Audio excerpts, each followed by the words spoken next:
So gold closed about 4,708. Silver closed at $75.56. GDX down 4%. GDXJ down 5.25% on the week. Newmont Mining was up 8.7% today. It closed up 6.5% on the week. In a week where the GDX was down 4%.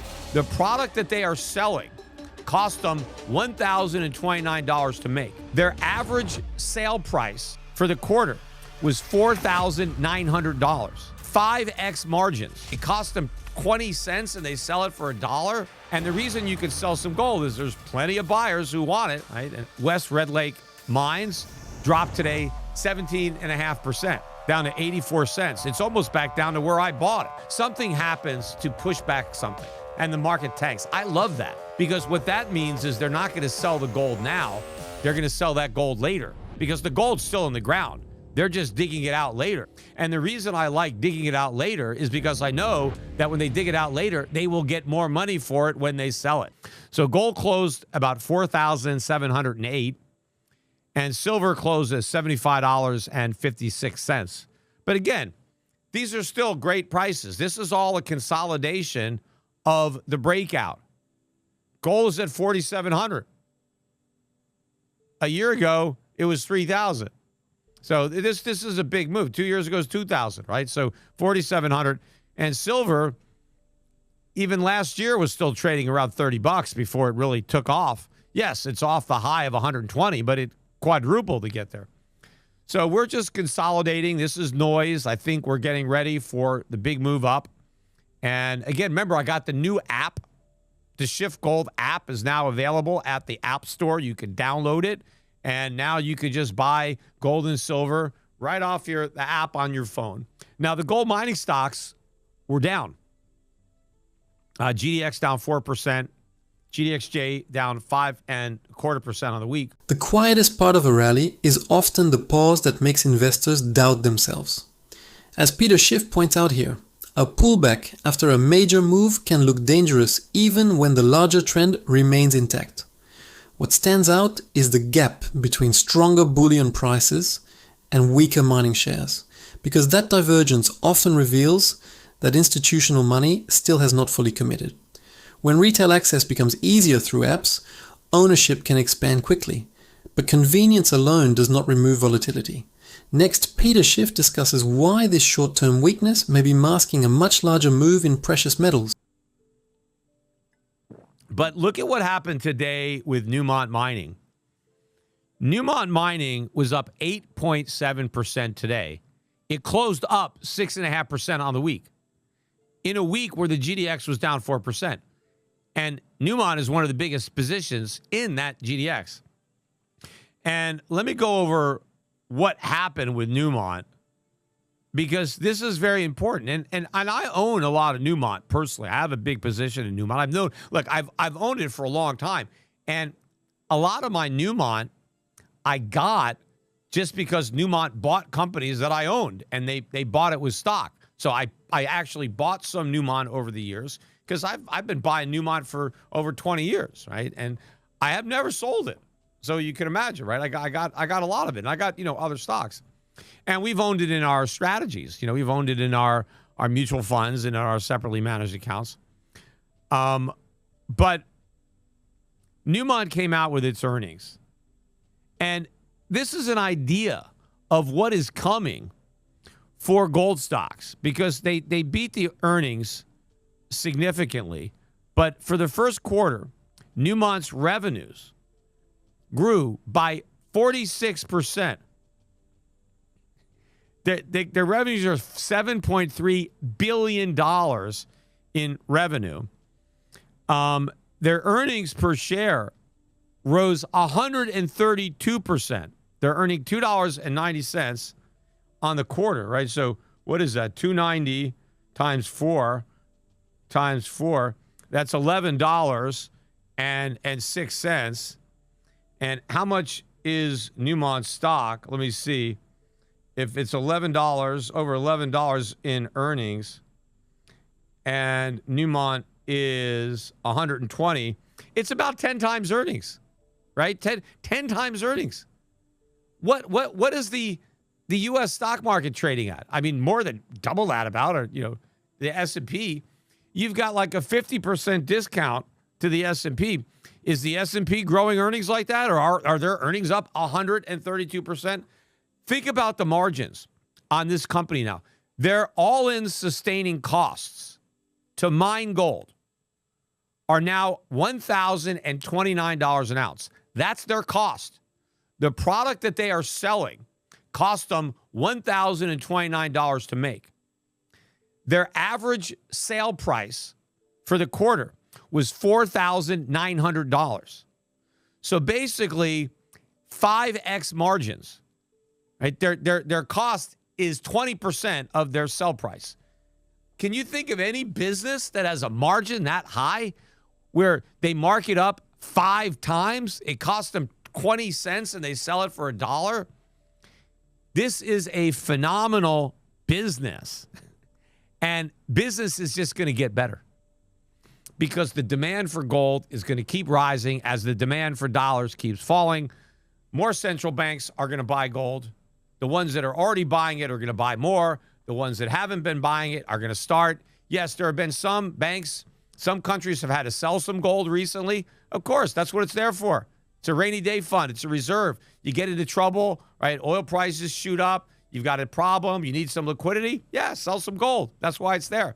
Sometimes one earnings report exposes how badly an entire sector may still be mispriced. As Peter Schiff points out here, a miner posting 46% revenue growth and 132% earnings growth while trading near 10 times earnings deserves closer attention. The deeper issue is that many investors still value gold producers like cyclical commodity plays instead of cash-rich businesses benefiting from a monetary shift. When production costs stay near $1,029 and realized prices surge, margins can expand faster than most analysts model. Next, Peter Schiff talks about why stronger fundamentals still are not fully reflected across mining stocks. And the reason you can sell some gold is there's plenty of buyers who want it, right? And so the price is going to keep rising. This is a phenomenal business. In fact, not only do they pay, do they have their dividend, but they stepped up their share buyback. They're going to be buying back $2.4 billion, or that's how much they bought back. They've purchased $2.4 billion in shares since their last earnings release, but they're stepping up the stock buyback.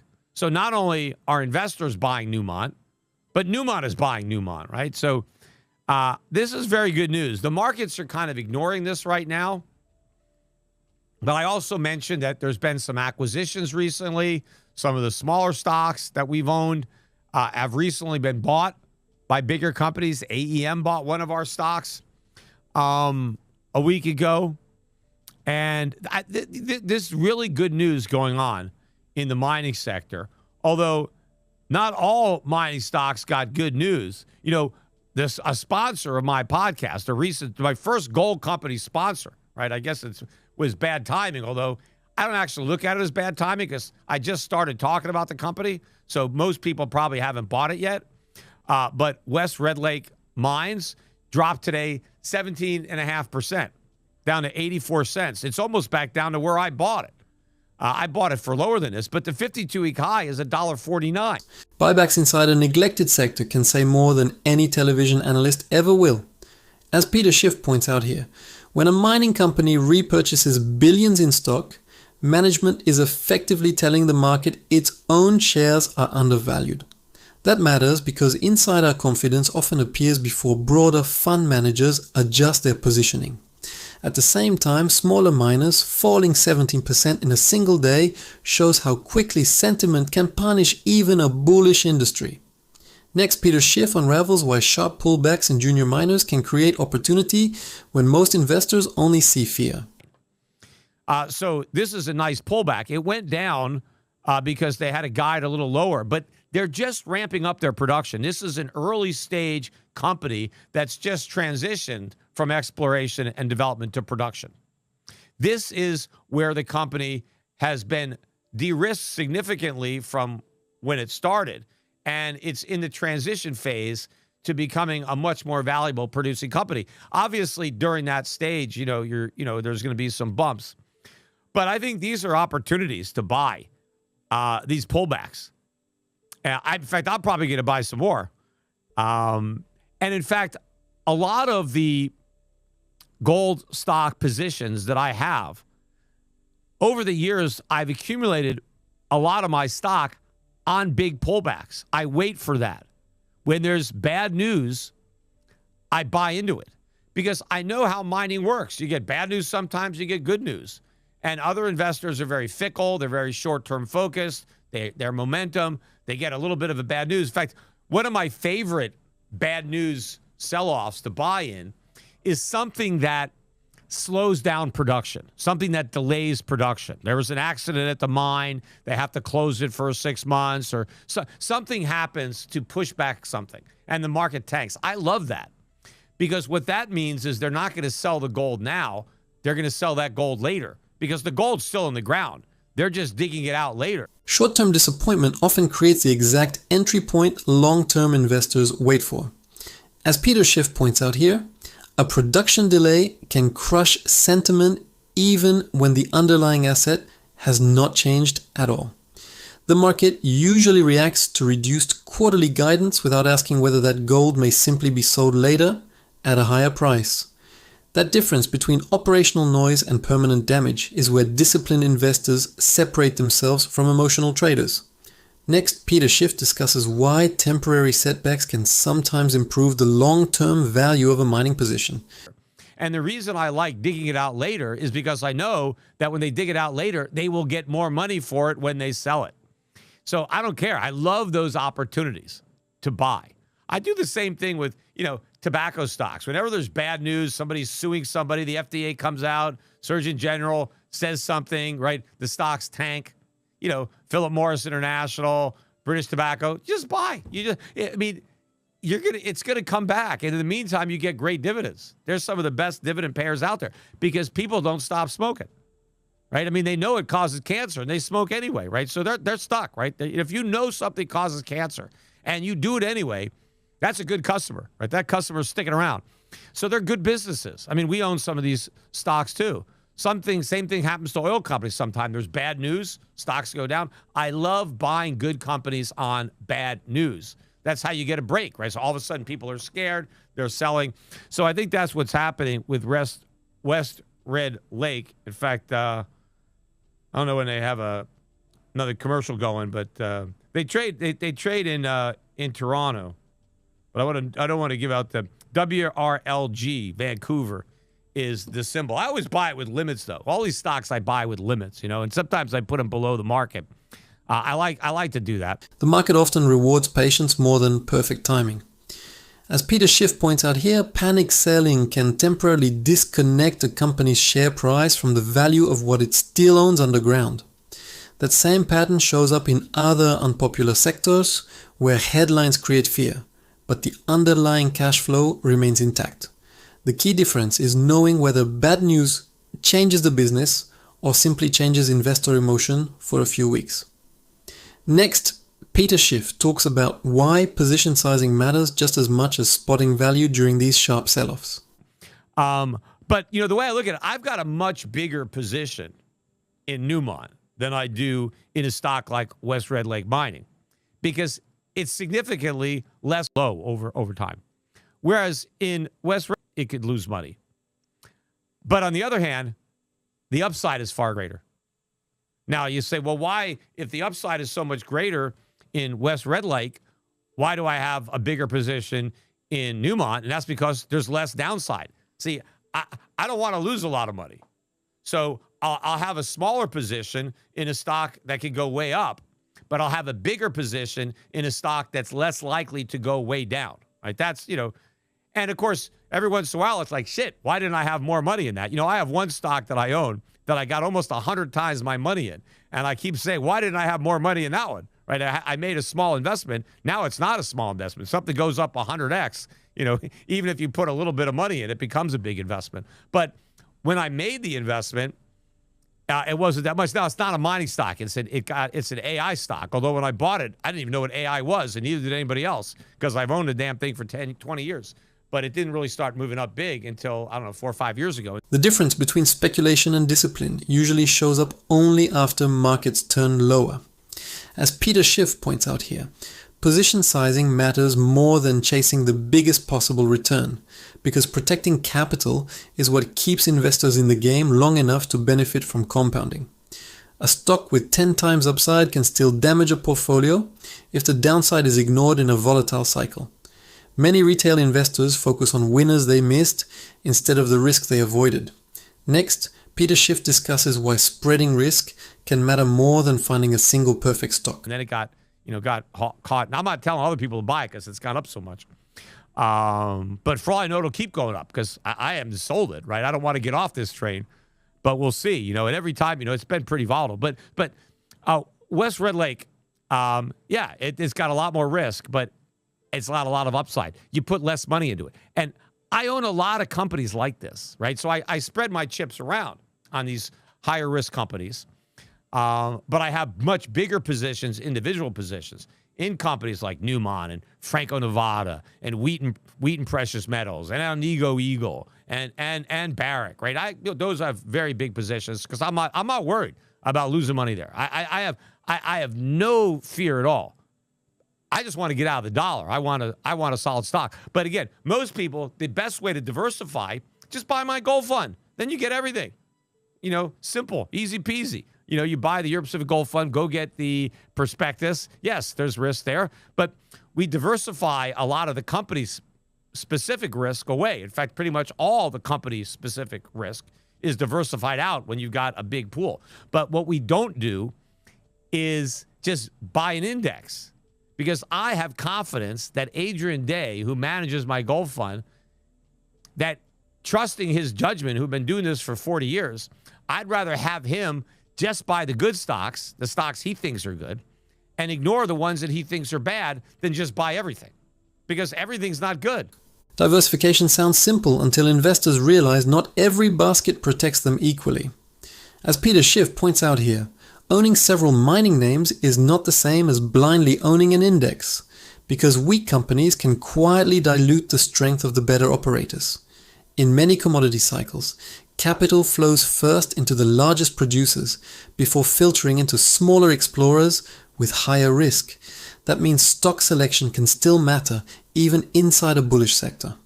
Next, Peter Schiff talks about why consensus investing can become dangerous when everyone owns the same names. There's some bad stuff in there. Now, most people aren't smart enough to know the difference, so they just buy the index. Adrian is smart enough. That's why I hired the guy, because I know he's smart enough. And, the whole idea about this efficient market, they say, oh, well, it's no point in trying to beat the market because it's efficient. It's not efficient. The markets always reflect a perspective at a particular point in time, a consensus. And the consensus is often wrong. And so, yes, the market is efficient at pricing stuff, but based on a lot of bad information. If a lot of people think something is valuable and they want to buy it, then the market's going to price it higher. But they could all be wrong. And I like to bet against the consensus most of the time. Markets often look smartest right before they prove how emotional they really are. As Peter Schiff points out here, prices can reflect popular belief more than underlying value, especially when passive investing keeps pushing money into the same over-owned names. Since 2020, index concentration has increased as a handful of stocks have driven a disproportionate share of gains, while weaker businesses remain hidden inside the benchmark. That can make efficiency look more like momentum dressed up as logic. Next, Peter Schiff unravels how debt and policy distortions can push that mispricing even further. The national debt now is $39.16 trillion. We will be $40 trillion probably before the summer. And then when we get into the next recession, things are really going to start to spiral out of control. As I said, I think we're going to see $50 trillion deficit before Trump leaves office. That is a big number, The U.S. government only collects about $5.5 trillion. It's still a lot. $5.5 trillion a year in taxes. And they spend about $7.2 trillion officially Unofficially, they spend a lot more than that, right? The official spending numbers don't account for a lot of spending. That's why the reported budget deficits every year are so much smaller than the actual increase in the national debt. See, that's why I don't pay attention to the official numbers. If you want to know how much the deficit was in any given year, just look at the national debt when the year started and look at the national debt when the year ended. If the national debt rose by $3 trillion, but the government says the budget deficit was $2 trillion, you know it's a lie, because there's $3 trillion more debt now than there was when the year started. So if you added $3 trillion in additional debt that you didn't have, right? Well, you must have run up $3 trillion in new debt. Otherwise, the debt wouldn't go up by that. The debt story becomes more serious when the official numbers stop matching the balance sheet. As Peter Schiff points out here, investors should watch total debt growth, not just the annual deficit headline, because Treasury borrowing often reveals stress before policymakers admit it publicly.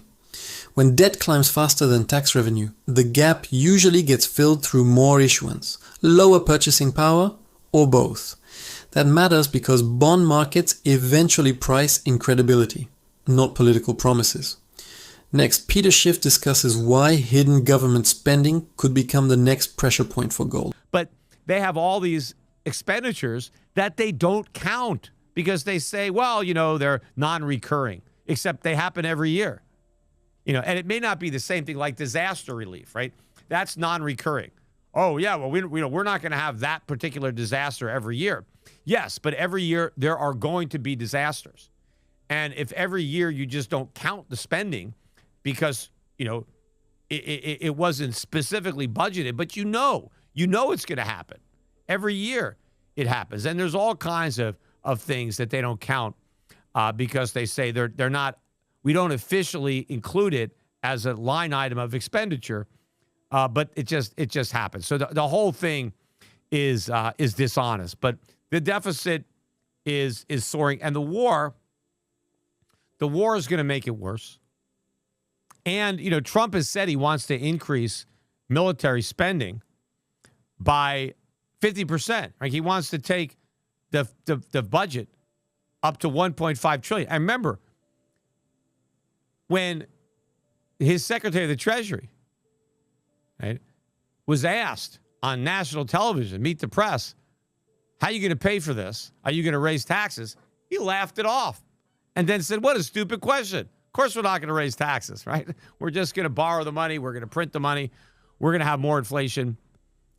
And that's why gold's going up. War is good for gold because war means inflation.